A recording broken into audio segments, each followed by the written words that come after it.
مختلف قسم کی بیماریاں انسانوں کو گھیر لیتی ہیں، اور جیسے جتنا کوئی کمزور ہوتا ہے اتنا ہی بیماریوں سے وہ زیادہ متاثر ہوتا ہے۔ بچے کیونکہ کمزور اور نازک ہوتے ہیں، اس لیے ان پر بیماری کے اثرات بھی زیادہ ہوتے ہیں۔ کھانسی ہے، بخار ہے، نزلہ زکام ہے، یہ جو سردیوں کے آغاز میں اس طرح کی تکلیفیں بکثرت دیکھنے میں آئی ہیں۔ پھر بیچارے والدین بڑے پریشان ہوتے ہیں، کبھی بچے کو ہسپتال لے کر جا رہے ہیں، کبھی کسی ڈاکٹر کے پاس لے جا رہے ہیں، اور آج کل مہنگائی کے دور میں علاج معالجہ بڑا مشکل ہو گیا ہے۔ روٹی پوری نہیں ہوتی، علاج معالجہ تو پھر دور کی بات ہے، اور پھر اس طرح ہمارے ڈاکٹروں کی فیسیں بھی اتنی زیادہ ہیں کہ وہ اس کو ادا کرنا بھی مشکل ہوتا ہے۔ تو یہ جو بچوں کو بیماریاں پیدا ہو رہی ہیں، اس میں سے ایک عام بیماری جو آج کل میرے پاس بھی کئی ایک بچے لائے گئے، نمونیے کی بیماری ہے، اور اس کے نتیجے میں کھانسی اور بخار بھی ہو جاتا ہے۔ یہ نمونیہ در حقیقت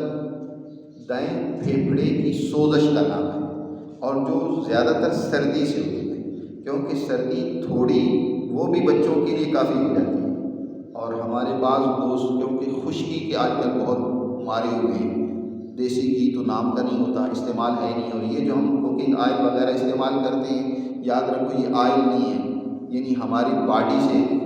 ہم آنگ نہیں ہیں۔ جیسے گاڑی کے لیے موبلائل ضروری ہے، ایسے ہی انسان کے لیے جو ہے نا روغن ضروری ہے، اور اصل انسان کے لیے روغن حیوانی روغن ہوتا ہے جی، جو قدرت نے دیسی گھی کی صورت میں پیدا کیا ہے، یا پھر نباتی روغن ہوتا ہے۔ یہ جو ہم نباتی روغن آج کل دوسرا استعمال کرتے ہیں نا، یہ جو کوکنگ آئل کی صورت میں، اس میں تو بہت زیادہ کیمیکل شامل کر کے اس کی اصل حیت کو ختم کر کے اس میں مزید خشکی کا عنصر پیدا ہو جاتا ہے۔ یا اگر نباتی روغن استعمال کرنا ہی ہے تو وہ سرسوں کا تیل ہے، مثلا زیتون کا تیل ہے، یا اسی طرح بادام کا تیل ہے، اس کو استعمال کرنا چاہیے، جو اصل حالت میں استعمال ہو تو پھر فائدہ دیتا ہے۔ تو بہر صورت اس کے نتیجے میں خشکی جب بڑھ جاتی ہے تو پھر انسان کو تیزاب اس کے جسم میں بڑھ جاتا ہے، اس کے جسم میں حدت اور تیزی بڑھ جاتی ہے، تو اسے اس موسم میں بھی گرمی لگ رہی ہوتی ہے۔ بعض دوست ہمارے نے دیکھتا ہوں کہ وہ بیچاروں کے لیے بیٹھنا بڑا مشکل ہوتا ہے، گھبراہٹ ہوتی ہے، پنکھا چلا لیتے ہیں، اصل میں ان کے جسم میں بھی خشکی کی زیادتی ہوتی ہے۔ جتنی خشکی بڑھتی چلی جائے گی اتنی ہی یہ حالت زیادہ ہوتی چلی جائے گی۔ تو بچوں میں بھی جو ہی خشکی سردی آتی ہے تو خشکی اور بڑھنا شروع ہو جاتی ہے۔ اب یہ دیکھیں گے جو ہی سردی آ رہی ہے، آپ دیکھیں گے کہ ایڑیاں بھی پھٹنے لگ پڑیں گی، اسی طرح کئیوں کے ہونٹ پھٹنے لگ پڑیں گے۔ یہ در حقیقت پھٹن ہمیشہ وہی زمین پھٹتی ہے جو خشک ہو جاتی ہے۔ تو جسم میں جتنی خشکی بڑھتی چلی جاتی ہے اتنی زیادہ یہ تکلیفیں زیادہ ہوتی چلی جاتی ہیں۔ تو سردی خشکی کی زیادتی کی وجہ سے دائیں پھیپھڑے کے اندر سوزش ہو جاتی ہے، بچوں کو زیادہ ہو جاتی ہے کیونکہ وہ کمزور ہوتے ہیں، اسی کو نمونیا کہا جاتا ہے، اور اس کے نتیجے میں ظاہر بچوں کو تکلیف بھی ہوتی ہے، درد ہوتی ہے، وہ بیچارے روتے ہیں،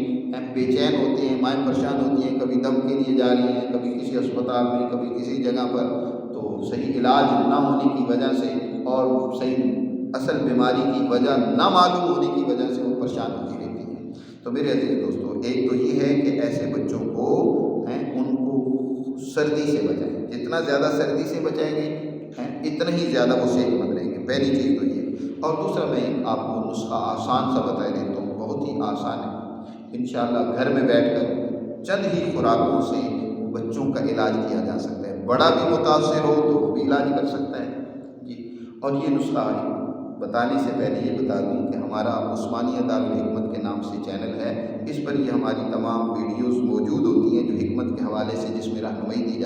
جاتی ہے، تو دوست خود سے بھی اس سے فائدہ اٹھائیں اور اپنے دوستوں کو بھی شیئر کر سکتے ہیں۔ تو یہ کرنا ہے کہ